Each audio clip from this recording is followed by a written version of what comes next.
kabastugan. Hindi malilimutan ang asaran na merong pikunan, lalo na rin ang unang niligawan, unang kabiguan. At dyan nasiseryoso ang usapan, ang pagdadamayan ng tunay at tapat na kaibigan.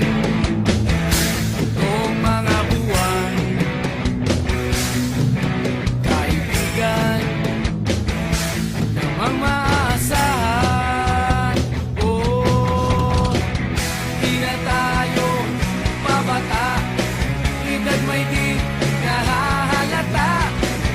Sa mga trip, unti-unti na tayo nagsasawa. Pero kahit ganon, barkadang matatag hanggang sa ngayon. Minsan man magkita, tiyak may kwela, yan ang aking mga tropa.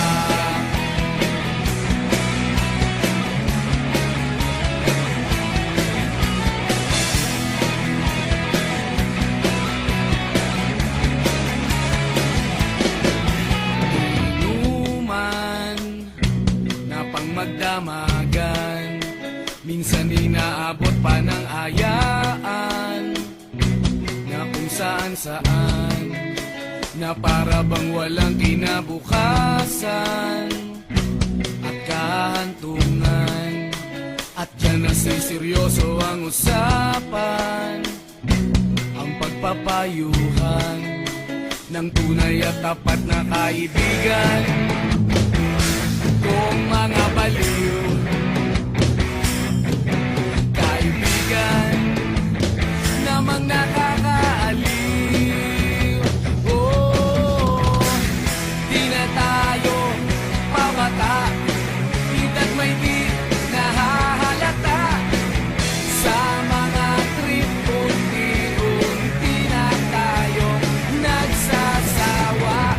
Pero kahit ganon, barkadang matatag hanggang sa ngayon.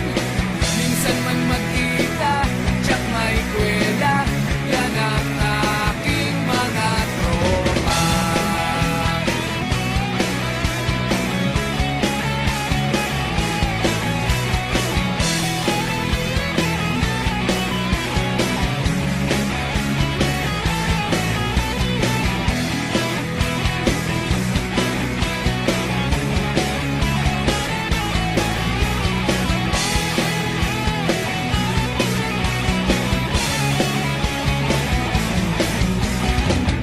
Di na tayo pabata, edad may di